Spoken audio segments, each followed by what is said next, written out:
China is getting ready to hold its most important political meetings of the year next week, known as the Two Sessions. And they refer to the convening of its legislature, the National People's Congress, or NPC, and its top political advisory body, the Chinese People's Political Consultative Conference, or CPPCC.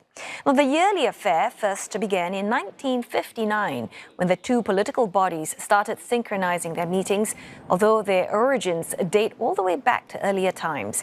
It's become a rare chance for the world to get a glimpse into where the world's second largest economy is headed.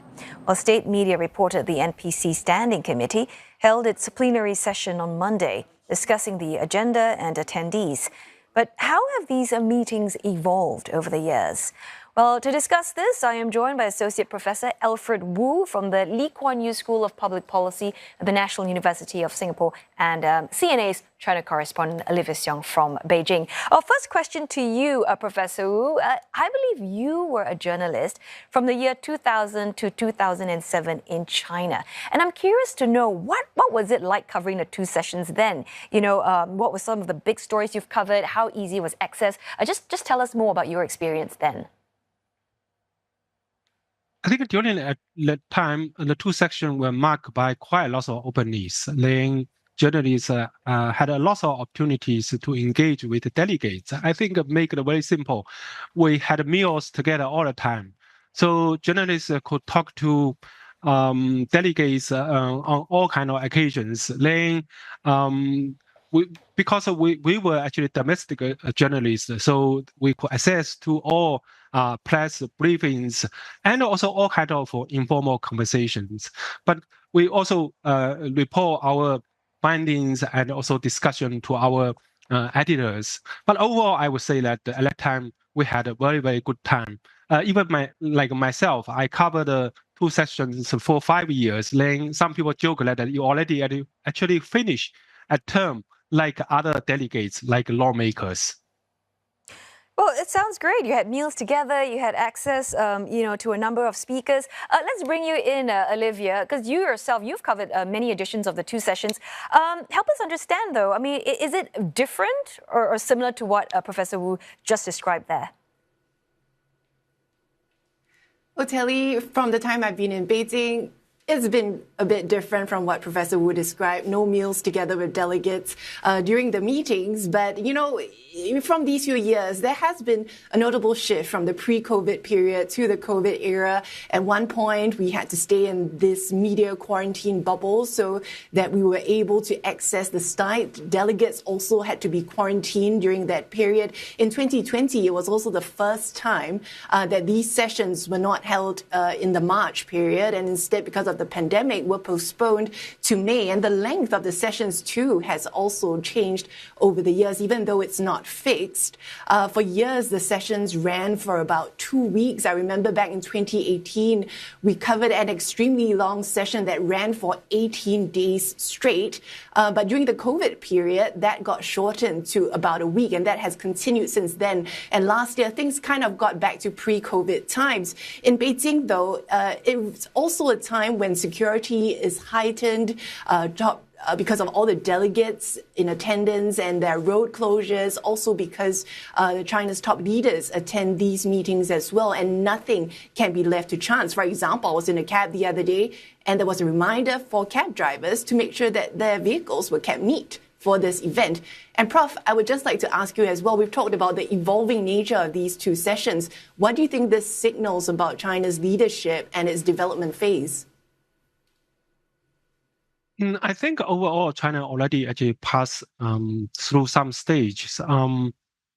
China moved from a low-income country to a middle-income country. Then China nowadays no longer actually really emphasize 百花齐放, letting 100 flower bloom. So they don't actually really rely on local initiatives. I would be thinking that in the past, two sessions mostly serve for agenda setting. So it means that central government officials, experts, and also local government officials, experts, and also maybe opinion leaders all together, they try to have something together, then try to make agendas for the year.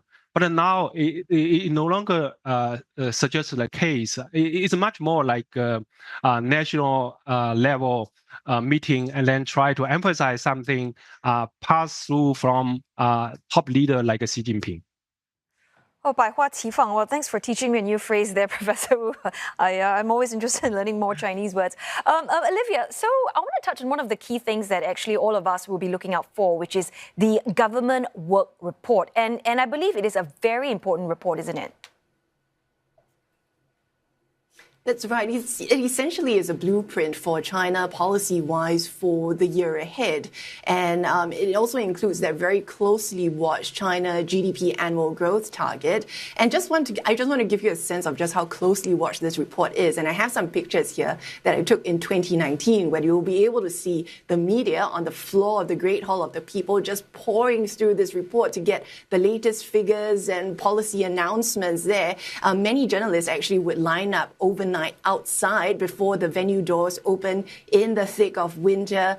And that's how important this report is, because it is always the headline, not just for the day of the opening of the National People's Congress session, but also for many days and weeks to come. But how exactly is this report put together? Here's a closer look.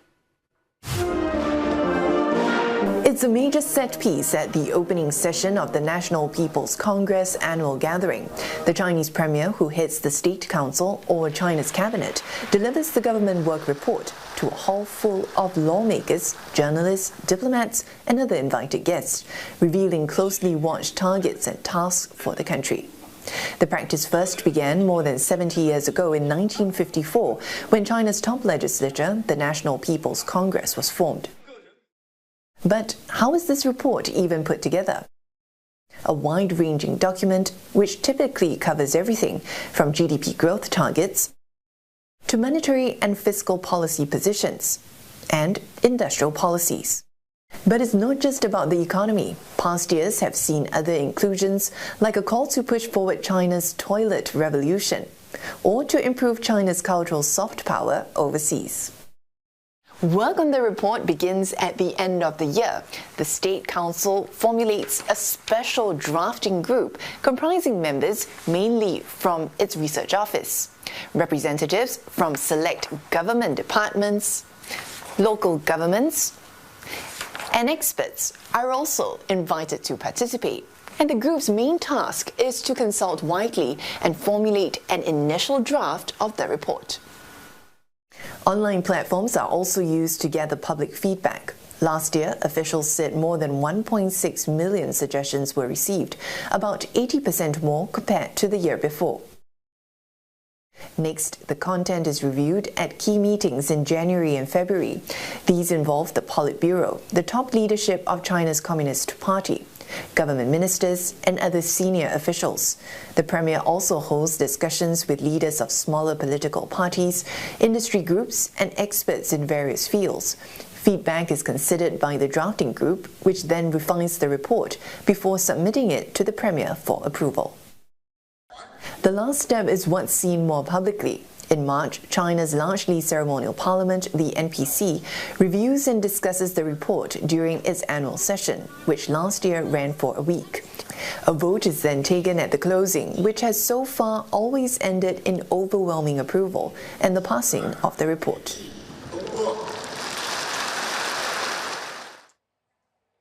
So aside from the toilet revolution, and we've got improving Chinese culture overseas, the Chinese leadership clearly issues many other different policy documents throughout the year. Professor Wu, to what extent do you think this government work report actually sets the tone for the year ahead? Chinese usually, like to plan in spring. So two sections always had in spring. In this document, actually, it's not just a government work report. Finance minister's budget speech will be coming soon as well. So overall, it laid down for the whole year's economic, social, and also political development. So it's quite crucial for the government administrative, particularly to carry out the jobs following two sections discussions. So, Olivia, I mean, at the two sessions, we have the main meetings, but you're also been keeping track, right, of the sideline events and the press conferences, because they are important as well, aren't they? Absolutely. These events that take place on the sidelines of the main two-session meetings at the Great Hall are also closely watched by journalists. And this is a rare chance for the media to pose questions directly to many of China's top leaders and government ministers, even if these may be highly choreographed sessions. The most popular sessions have included the Meet the Press with the foreign minister, and it really reflects China's evolving interests globally, with the questions becoming extremely wide-ranging, from China-US relations to its relations with Africa and even Southeast Asia. Another popular news conference used to be the Chinese Premier's Conference. And I say used to be because it had been a tradition for decades. But last year, the NPC announced that it was going to do away with the Chinese Premier's Meet the Press session. Instead, it said that there were other news conferences being arranged, but these were also different from the standalone sessions that different government ministries and agencies would have in the past. Instead, what we saw were themed news conferences, for example, on the economy. And it was quite a rare sight to see all the big guns of the economic agencies, financial regulators, sitting at the same table answering questions from the media. And it's also a signal, too, of the different kind of leadership style that we are seeing in recent years. Prof, although we do know that these sessions focus on domestic issues, there's also a big question this year, given the new Trump administration and how things may play out with the China-US relationship. Do you think we'll see any specific statements or signals from the two sessions this time on that? My own understanding is two sessions are for domestic purpose. But in the meantime, we did actually observe that on some occasion, Chinese leadership talk about foreign relations. In 1 year, Xi Jinping particularly mentioned that the U.S. strategy, particularly jeopardizing China, that's the reason why Chinese economic performance was not so good.